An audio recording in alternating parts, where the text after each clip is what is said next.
always weird. I never know how to start a video. But I wanted to talk to you about the things I have sewn this month. I'm kind of on a sewing journey this year, and I'm just trying to share with people what I'm doing because I get kind of excited about what I do. If you're usually watching me for my piano videos, don't worry. I haven't stopped doing that. That's deeply embedded into who I am. So if you want to tell me, just play us some piano, tell me what you want to hear, and I'll play some. I'm still doing all my usual stuff. I teach piano, and I play music in the Lutheran church that I'm the music director of. So don't worry, that's still happening.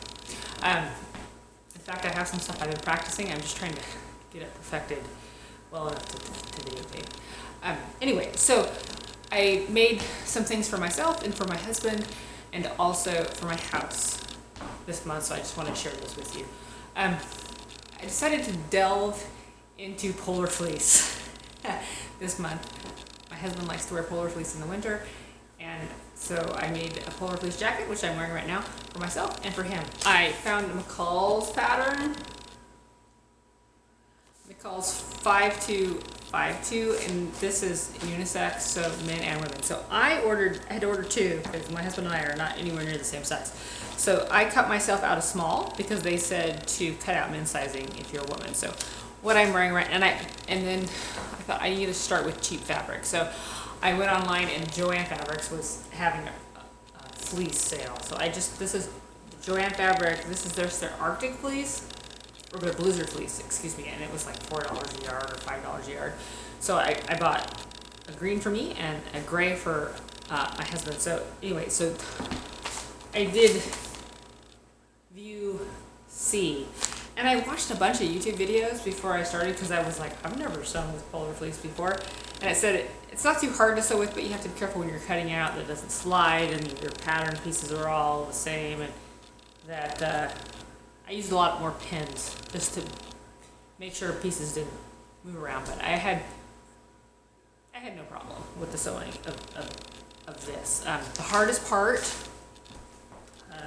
for this was getting the seams to line up. I had to redo the zipper a couple times because, you know, when you put it on and then you zip it up, then this seam right here, I was like, that took a little bit of testing to get that to be so it wasn't like lopsided, but I did it. So anyway, so this is mine.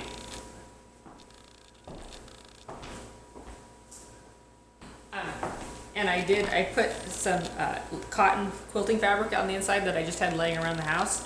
So I'll put a picture in here, and then my husband's, he wanted gray.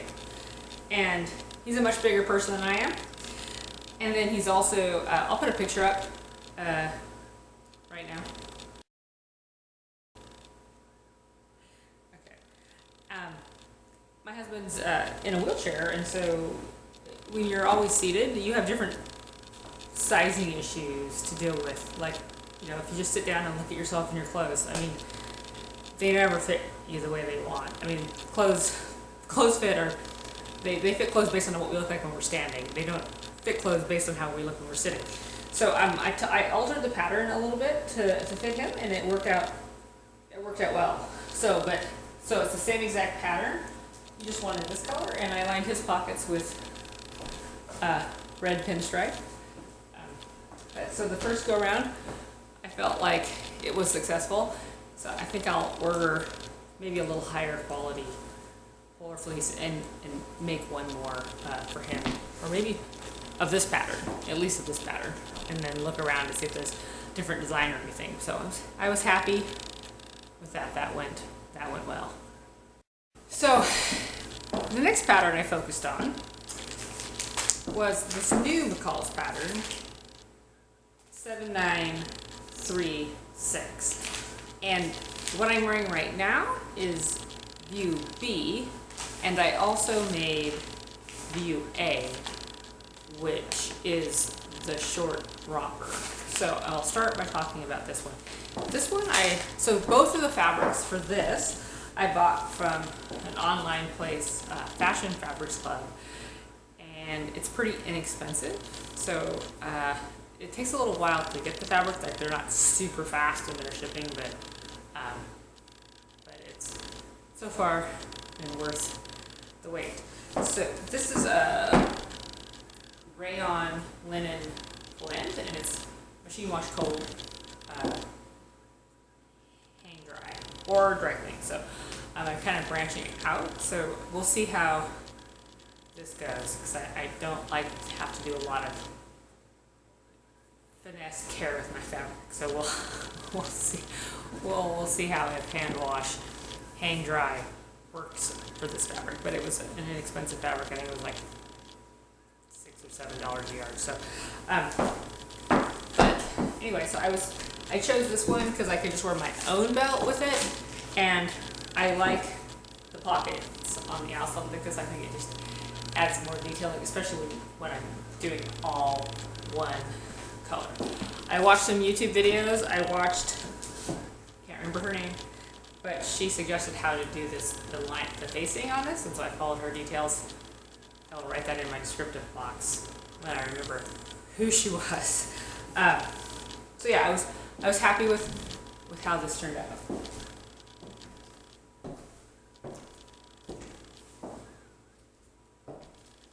You do have to wear a tank top underneath this because it's pretty low. But yeah, it went together pretty easily. It's just basically two big pieces. There's really no sleeves. It's all part of the body. And the only problem with this fabric, it's not the pattern's fault. This fabric wrinkles really easily, so I have to kind of own the wrinkles. Because like you try to press it all perfectly, you put it on and it wrinkles. It wrinkles just putting it on, so it's not wrinkle free. And so same pattern, but view A. So for casual summer, I went with a Challis, a Rayon Challis, polyester Challis, also from Fabric Fashion Club. It's the first time I've sewn with this kind of material, and it pressed, the seams pressed out really well. It's not too bad to work with. It did move and shift, so again I used just a lot more pinning, and I tried to be more careful. And I am 100% cotton. You just straight line and it doesn't go anywhere on you. So anyway, so this one has a self fabric belt, so that turned out well. So again, I have to wear a tank top, 2 of them, but it's okay. And the pockets for this one are built in. So, but anyway, but otherwise same basic idea. Invisible zipper up the front, kind of loose fitting, just two main pieces, no separate sleeve, as the brown linen, just shorter lengths.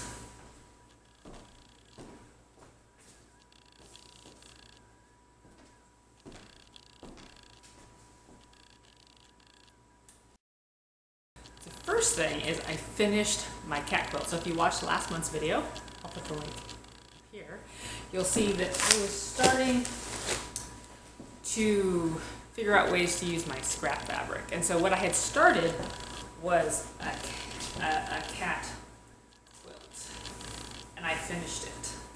So here it is. So I got the scrap border on, and I was able to get all the different edging on. And then I went and I purchased a plain back and some batting, and I'm happy. What I'm going to do with this is I'm going to hang it on my wall. I think I'm going to hang it right up there because I have a nice big blank spot, and I think that's where this is going to go. Now my sewing machine, I think is a quilting machine, but it's not a computerized one, and it's 20 plus years old. It's actually probably 30 years old.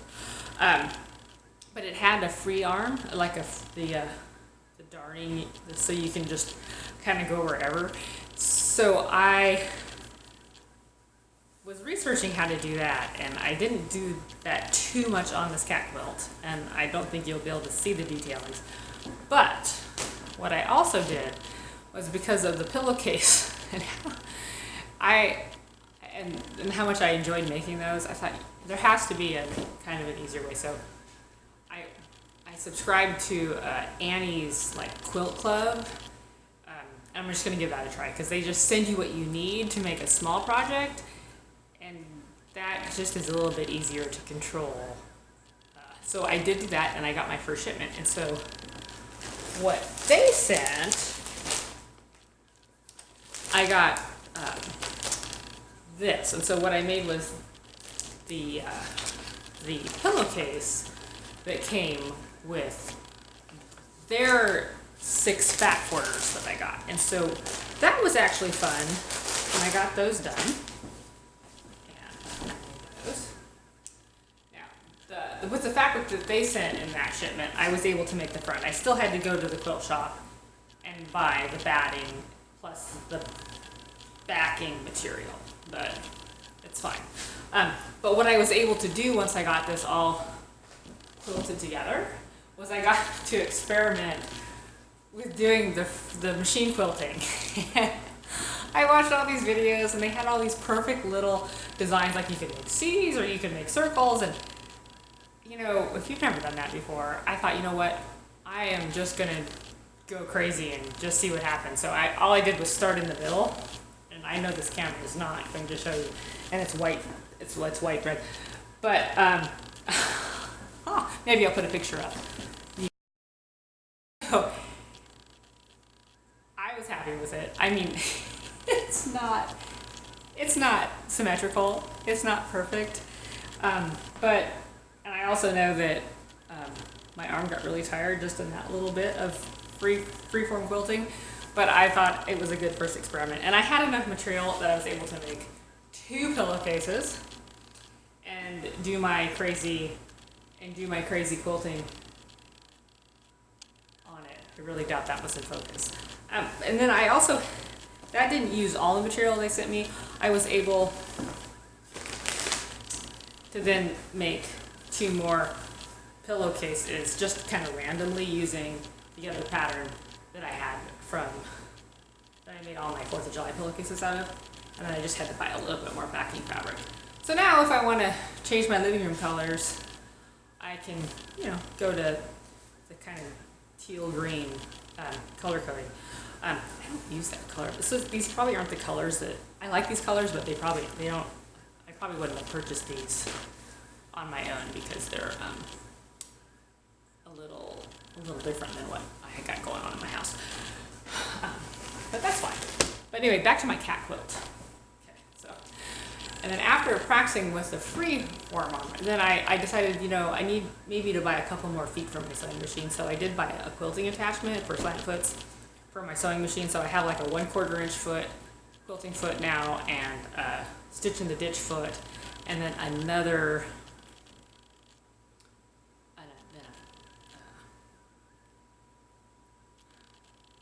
what's it called? The big fat thing, you know, where you, a walking foot, which I tried to use, because everything I've been watching says you should use a walking foot. I don't know if, I don't think I got it hooked up right. I gotta try that again. So then I just used my normal feet, and things didn't slide around so much. I mean, I didn't have a lot of problems not using a walking foot. And then I also got another, free quilt foot that's a little different than, it fits on my machine, but it's different. It holds tighter than the one that came with my machine. So I used my new one. So what I used, so I just stitched in the ditch on all these seams, and then I did a 1/4 inch stitch around the cats, and then I did use the free quilting to put the tail. Like I sewed a tail on each cat with my machine. So, but I didn't do all of the crazy designs, because the pillowcase was hard enough for me to start with, and this was just a little bigger, and I didn't want to ruin all my work on these cats. So that's what I did. So anyway, So that's my quilting journey for this month, and I don't have any really big specific plans for July. I'm gonna make, my next thing I'm gonna do is I'm gonna make a pair of jeans. I'm just diving into the deep end on everything. I have my fabric purchased and the pattern purchased, so the next step is just to cut it out and see if I can make jeans look like jeans. And I'll probably also make my husband another polar fleece jacket at a higher grade polar fleece that's designed for exterior jackets. And that right now is about all I have planned. And then I'm waiting to see what quilting kit I get. And yeah, so far so good. I'm still sewing away. So thanks for watching, and I'll see you again soon.